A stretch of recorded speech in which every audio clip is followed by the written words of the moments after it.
It was one of the more arrogant press conferences I saw yesterday from Frank White, the Jackson County executive, and this came after the legislature met yesterday and tried to basically make it so that the county executive could not go to court and go up legally against the Missouri State Tax Commission, which decided last week that they would have to roll back the property tax assessments to a 15% maximum for county residents.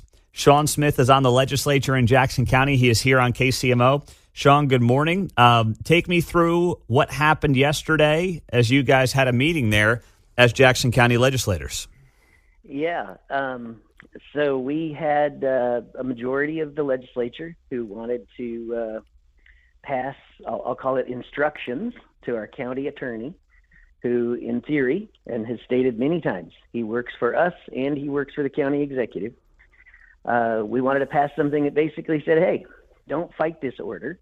Help us properly implement it so we can mitigate the kind of damage that we're all concerned about having been done to our residents and that could possibly happen to school districts and cities. And we saw some maneuvering, very aggressive maneuvering, the most aggressive I've seen by far, by the administration, by the county council to try to convince us that what we were going to do was illegal, and then ultimately using kind of parliamentary procedures that honestly just flat out broke our own rules in order to stop us from even having a vote on that issue. So we'll bring that back up next week, but a week lost in this case. We really have 6 weeks to have a viable solution, and without that, we're going to see cities and school districts set their levy rates for next year based on these same defective numbers. We're going to turn a $120 million problem into a $240 million problem if we don't solve this in the next 6 weeks. Now, why is that? Why when you say a $120 million problem becomes a $240 million problem, what do you mean? Yeah. So we overbilled taxpayers $120 million.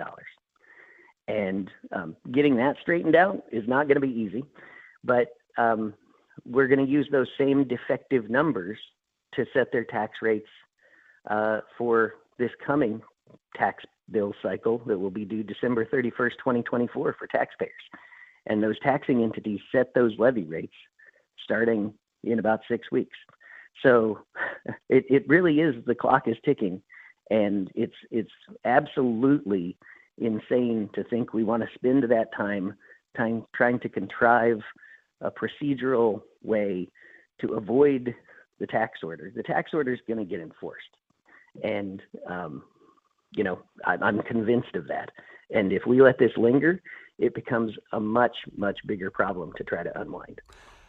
Sean Smith is on the Jackson County legislature. He also is running for Congress. He will be on the ballot in November against Emanuel Cleaver in Missouri's 5th Congressional District. So take me through then, Sean, something that was said by, I believe it was Troy Schulte yesterday, who, of course, works alongside Frank White. He said, well, it's not as big of a deal as people make it out to be, because in the end, we got to pay for our services. So if the assessments come down, well, guess what? The mill levy rate's going to go up, and your property taxes are going to more or less stay exactly where they're at. So basically, stop complaining, Sean Smith.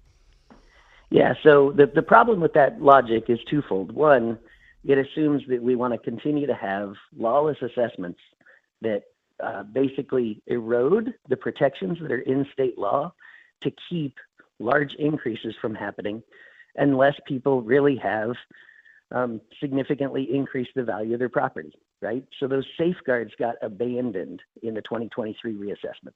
That's what the State Tax Commission found, based on the evidence that they heard during a trial with sworn witness testimony, right?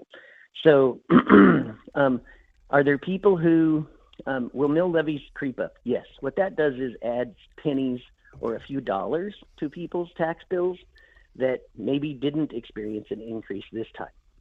But what we're saving is the tens of thousands, hundreds of thousands probably, of people who were unlawfully drastically increased in their assessed values. Pete, I found a house yesterday because I was looking specifically at one school district's property. And I said, okay, I've said from the beginning, if we were flawed and overinflated a lot of people's values, statistically, we probably underestimated people's values as well. Mm-hmm. I found a $750,000 lakefront home yesterday, Pete, that was assessed at $750,000 in 2022.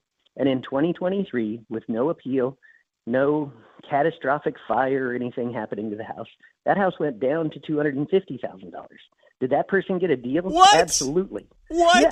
You're telling me you found a lakefront home that was billed and assessed at $750,000 that's now lost $500,000 in value, and it's the same house it was 2 years ago? Exactly. And so when I talk about the fact that lots went wrong, were there some people who they're not speaking up, right? Because their tax bill went way down? Absolutely, those people exist.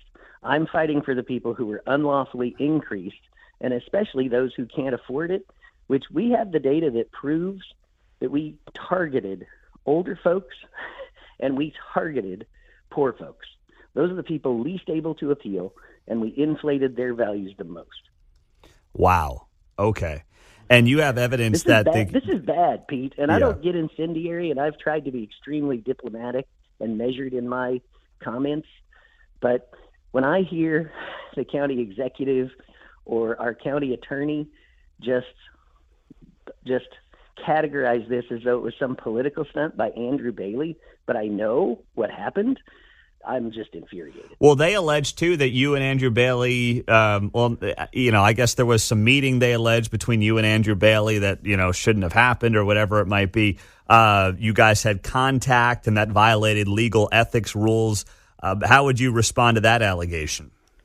Yeah, first, the judge, when I filed an appeal to that, the judge said, well, Mr. Smith's not alleged to have done anything wrong. Why is he filing an appeal? And I'll tell you why I filed an appeal. I want to, as an elected official, be able to talk to another elected official, Andrew Bailey, so that we can fix this problem. And the judge effectively used a rule that says lawyers aren't allowed to talk to people if they have defense counsel. Well, my so-called defense counsel was the county lawyers. They hadn't even told me I was a defendant. They hadn't exposed to me one single thing about the trial. The whole purpose of that rule is to protect a defendant from accidentally coming in contact with somebody who's trying to get information on them, Mm-hmm. or from a defense attorney from having their strategy disclosed. Wow. None of that could have taken place because my county attorney wasn't consulting me at all.